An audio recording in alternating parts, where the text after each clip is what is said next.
ನಮಸ್ಕಾರ ವೀಕ್ಷಕರೇ, ನಾನು ನಿಮ್ಮ ಹೋಸ್ಟ್ ಮುನ್ನ ಮೊಮಿನ್. ಹೇಗಿದ್ದೀರಾ ನೀವು ವೀಕ್ಷಕರೇ? ಇವತ್ತಿನ ವಿಡಿಯೋನಲ್ಲಿ ಪೌರ ಕಾರ್ಮಿಕರ ಹುದ್ದೆಗಳಿಗೆ ಸಂಬಂಧಿಸಿದಂತೆ ಒಂದು ಕರ್ನಾಟಕ ಸರ್ಕಾರದಿಂದ ನೇಮಕಾತಿ ಆದೇಶವನ್ನು ಇಲ್ಲಿ ಬಿಡುಗಡೆ ಮಾಡಿದ್ದಾರೆ. ಯಾವ ಡಿಸ್ಟ್ರಿಕ್ಟ್ನಲ್ಲಿ ಈ ನೇಮಕಾತಿ ನಡೀತಾ ಇದೆ, ಯಾರು ಅರ್ಜಿಗಳನ್ನು ಸಲ್ಲಿಸಬೇಕು, ಕಂಪ್ಲೀಟ್ ಡೀಟೇಲ್ಸ್ ಈ ವಿಡಿಯೋನಲ್ಲಿ ತಿಳಿಯೋಣ. ವಿಡಿಯೋನ ಸ್ಕಿಪ್ ಮಾಡದೆ ಕೊನೆವರೆಗೂ ನೋಡಿ. ಇನ್ನೂವರೆಗೆ ನಮ್ಮ ಚಾನಲ್ಗೆ ಯಾರು ಸಬ್ಸ್ಕ್ರೈಬ್ ಮಾಡಿಲ್ಲ, ಮುಂದೆ ಬರುವ ಎಲ್ಲ ಸರ್ಕಾರಿ ಉದ್ಯೋಗ ಮಾಹಿತಿ ಪಡೆಯಲು ಈಗಲೇ ನಮ್ಮ ಚಾನಲ್ಗೆ ಸಬ್ಸ್ಕ್ರೈಬ್ ಆಗಿ ಮತ್ತು ಈ ಆಫಿಷಿಯಲ್ PDF ಲಿಂಕನ್ನು ಡೌನ್ಲೋಡ್ ಮಾಡಿಕೊಳ್ಳಲು ಈಗಲೇ ನಮ್ಮ ವಾಟ್ಸಪ್ ಚಾನಲ್ಗೆ ಬನ್ನಿ.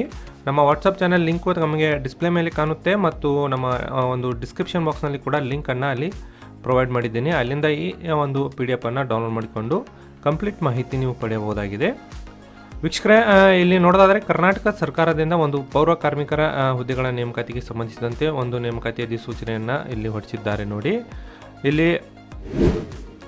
ಇಲ್ಲಿ ನೋಡೋದಾದ್ರೆ ನೋಡಿ, ಆಯುಕ್ತರು ಮಹಾನಗರ ಪಾಲಿಕೆ ಶಿವಮೊಗ್ಗ ಜಿಲ್ಲೆಯ ವತಿಯಿಂದ ಈ ಅಧಿಸೂಚನೆಯನ್ನು ದಿನಾಂಕ 22 ಜನವರಿ 2024ರಂದು ಈ ಒಂದು ನೇಮಕಾತಿಗೆ ಒಂದು ನೋಟಿಫಿಕೇಶನ್ಗಳನ್ನು ಇಲ್ಲಿ ಬಿಡುಗಡೆ ಮಾಡಿದ್ದಾರೆ. ನೋಡಿ, ಇಲ್ಲಿ ಶಿವಮೊಗ್ಗ ಮಹಾನಗರ ಪಾಲಿಕೆಯಲ್ಲಿ ಮಂಜೂರಾದ ಒಂದು ಹುದ್ದೆಗಳ ವಿವರ ಹೀಗಿದೆ. ನೋಡಿ, ಟೋಟಲ್ ಹುದ್ದೆಗಳು ಬಂದ್ಬಿಟ್ಟು ನೋಡಿ 89 ಹುದ್ದೆಗಳ ಒಂದು ನೇಮಕಾತಿ ಇಲ್ಲಿ ಡೈರೆಕ್ಟಾಗಿ ನಡೀತಾ ಇದೆ. ಇಲ್ಲಿ ಕಾಸ್ಟ್ ವೈಸು ಬೇರೆ ಬೇರೆ ಅಭ್ಯರ್ಥಿಗಳಿಗೆ ನೋಡಿ, ಪರಿಶಿಷ್ಟ ಜಾತಿಯಲ್ಲಿ ನೋಡೋದಾದರೆ 15 ಹುದ್ದೆಗಳು, ಪರಿಶಿಷ್ಟ ಪಂಗಡದಲ್ಲಿ 7 ಹುದ್ದೆಗಳು, ಪ್ರವರ್ಗ 1 4 ಹುದ್ದೆ, ಅದೇ ರೀತಿ ಪ್ರವರ್ಗ 2Aಯಲ್ಲಿ 13 ಹುದ್ದೆಗಳು ಮತ್ತು ಪ್ರವರ್ಗ 2Bಯಲ್ಲಿ 4 ಮತ್ತು ಪ್ರವರ್ಗ 3Aಯಲ್ಲಿ 3 ಮತ್ತು ಪ್ರವರ್ಗ 3Bಯಲ್ಲಿ 4 ಹುದ್ದೆಗಳು ಮತ್ತು ಅದೇ ರೀತಿ ಒಂದು ಸಾಮಾನ್ಯ ವರ್ಗದಲ್ಲಿ 39 ಹುದ್ದೆಗಳು ಸೇರಿ ಟೋಟಲ್ ಒಂದು 89 ಹುದ್ದೆಗಳ ನೇಮಕಾತಿ ಇಲ್ಲಿ ನಡೀತಾ ಇದೆ. ಈ ಹುದ್ದೆಗಳಿಗೆ ಆಯ್ಕೆ ಆದರೆ ಅಭ್ಯರ್ಥಿಗಳಿಗೆ ಇಲ್ಲಿ 17,000ದಿಂದ ಒಂದು 28,000 ರೂಪಾಯಿವರೆಗೆ ವೇತನವನ್ನು ಇಲ್ಲಿ ತಮಗೆ ಕೊಡಲಾಗುತ್ತದೆ.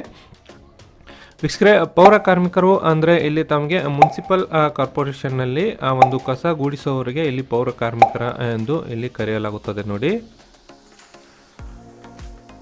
ಇಲ್ಲಿ ಈ ಹುದ್ದೆಗಳಿಗೆ ನೀವು ಅರ್ಜಿ ಸಲ್ಲಿಸಬೇಕಾದ್ರೆ ಒಂದು ವಯೋಮಿತಿ ನೋಡೋದಾದ್ರೆ ನೋಡಿ, ಕರ್ನಾಟಕ ನಾಗರಿಕ ಸೇವಾ ನಿಯಮಾವಳಿ ಅಥವಾ ಕರ್ನಾಟಕ ಮುನ್ಸಿಪಲ್ ಕಾರ್ಪೊರೇಷನ್ ನಿಯಮಗಳ ಅನ್ವಯ ಕರ್ನಾಟಕ ಒಂದು ಇಲ್ಲಿ ರಾಜ್ಯಪತ್ರ ಅಧಿಸೂಚನೆ ಸಂಖ್ಯೆಯ ಪ್ರಕಾರ ಅಭ್ಯರ್ಥಿಗಳನ್ನು ಒಂದು ಇದು ನೋಡ್ರಿ, ಲಾಸ್ಟ್ ಮ್ಯಾಕ್ಸಿಮಮ್ ಏಜ್ ಬಂದುಬಿಟ್ಟು 55 ವರ್ಷ ಇಲ್ಲಿ ಕೊಟ್ಟಿದ್ದಾರೆ.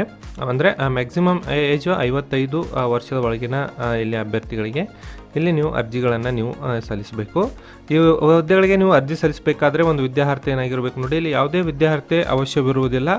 ಅಭ್ಯರ್ಥಿಗಳಿಗೆ ಒಂದು ಕನ್ನಡ ಭಾಷೆ ಕಂಪ್ಲೀಟಾಗಿ ಭಾಷೆ ಮಾತನಾಡಲು ಬಂದರೆ ಇಲ್ಲಿ ಸಾಕಾಗಿರುತ್ತದೆ. ನೋಡಿ, ಕನ್ನಡ ಒಂದು ಮಾತನಾಡಲು ಕಡ್ಡಾಯವಾಗಿ ಇಲ್ಲಿ ಬರಬೇಕಾಗುತ್ತದೆ. ನೋಡಿ, ನೇಮಕಾತಿ ಅರ್ಹತೆ ಮತ್ತು ವಿಧಾನ ಹೀಗಿರುತ್ತೆ ನೋಡಿ, ಅಭ್ಯರ್ಥಿಗಳಿಗೆ ಹಾಲಿ ನೇರ ಪಾವತಿ, ಕ್ಷೇಮಾಭಿವೃದ್ಧಿ ಮತ್ತು ದಿನಗೂಲಿ ಆಧಾರದ ಮೇಲೆ ಕನಿಷ್ಠ 2 ವರ್ಷಗಳ ಕಡಿಮೆ ಇಲ್ಲದಂತೆ ನಿರಂತರವಾಗಿ ಸೇವೆಯನ್ನು ಸಲ್ಲಿಸುತ್ತಿರುವ ಹಾಗೂ ಈ ನಿಯಮ ಜಾರಿಗೆ ಬಂದ ದಿನಾಂಕದಿಂದಲೂ ಒಂದು ಕರ್ತವ್ಯ ನಿರ್ವಹಿಸುತ್ತಿರುವ ಪೌರ ಕಾರ್ಮಿಕರಿಗೆ ಇಲ್ಲಿ ಆದ್ಯತೆ ನೀಡಲಾಗುತ್ತದೆ. ಅಂದರೆ ಈಗಾಗಲೇ ಯಾರು ಟೆಂಡರ್ ಬೇಸ್ ಮೇಲೆ ಇಲ್ಲಿ ಈ ಪೌರ ಕಾರ್ಮಿಕರಾಗಿ ಕೆಲಸ ಮಾಡ್ತಿದ್ರಿ ಅವರಿಗೆ ಇಲ್ಲಿ ಹೆಚ್ಚಿನ ಆದ್ಯತೆಯನ್ನು ಕೊಡಲಾಗುತ್ತದೆ ಎಂಬುದರ ಬಗ್ಗೆ ಇಲ್ಲಿ ಮಾಹಿತಿಯನ್ನು ಕೊಟ್ಟಿದ್ದಾರೆ.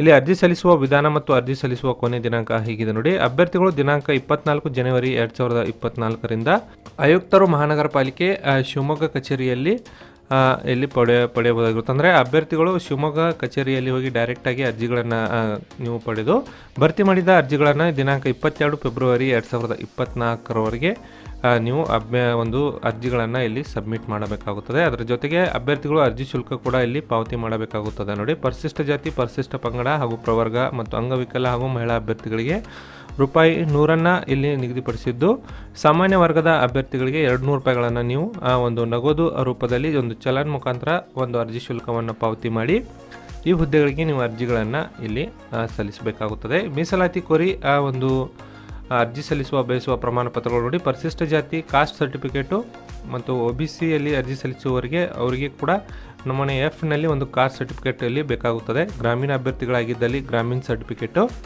ಅದೇ ರೀತಿ ಅಂಗವಿಕಲ ಅಭ್ಯರ್ಥಿಗಳಾಗಿದ್ದರೆ ಅಂಗವಿಕಲ ಒಂದು ಸರ್ಟಿಫಿಕೇಟ್ ಬೇಕಾಗುತ್ತದೆ. ಮಾಜಿ ಸೈನಿಕ ಅಭ್ಯರ್ಥಿಗಳಿಗೆ ಮಾಜಿ ಸೈನಿಕ ಪ್ರಮಾಣ ಪತ್ರ, ಅದೇ ರೀತಿ ಕನ್ನಡ ಮಾಧ್ಯಮದಲ್ಲಿ ಓದಿದ ಅಭ್ಯರ್ಥಿಗಳಿಗೆ ಕನ್ನಡ ಮಾಧ್ಯಮ ಒಂದು ಪ್ರಮಾಣ ಪತ್ರಗಳು ಮತ್ತು ಯೋಜನಾ ನಿರಾಶ್ರಿತ ಅಭ್ಯರ್ಥಿಗಳಾಗಿದ್ದಲ್ಲಿ ಆ ಪ್ರಮಾಣ ಪತ್ರಗಳು ಕೂಡ ಇಲ್ಲಿ ನೀವು ಅರ್ಜಿಯೊಂದಿಗೆ ಹಚ್ಚಿ ಡೈರೆಕ್ಟಾಗಿ ಅರ್ಜಿಗಳನ್ನು ಸಲ್ಲಿಸಬಹುದು. ಹೆಚ್ಚಿನ ಮಾಹಿತಿಗಾಗಿ ಈ ಒಂದು ವೆಬ್ಸೈಟ್ಗೆ ನೀವು ಭೇಟಿ ನೀಡಿ ಇನ್ನಷ್ಟು ಹೆಚ್ಚಿನ ಮಾಹಿತಿ ಪಡೆಯಬಹುದು. ವೀಕ್ಷಕರೇ, ಈ ಮಾಹಿತಿ ತಮ್ಮ ಒಂದು ಎಲ್ಲ ಅಭ್ಯರ್ಥಿಗಳೊಂದಿಗೆ ಶೇರ್ ಮಾಡ್ಕೊಳ್ಳಿ. ಮತ್ತು ಈ ಮಾಹಿತಿ ನಮಗೆ ಇಷ್ಟ ಆಗಿದ್ದಲ್ಲಿ ಒಂದು ಲೈಕ್ ಮಾಡಿ. ನಾನು ಮತ್ತೆ ಭೇಟಿ ಆಗ್ತೀನಿ ಮುಂದಿನ ಉದ್ಯೋಗ ಮಾಹಿತಿಯೊಂದಿಗೆ. ಅಲ್ಲಿವರೆಗೂ ನಮಸ್ಕಾರ, ಧನ್ಯವಾದಗಳು.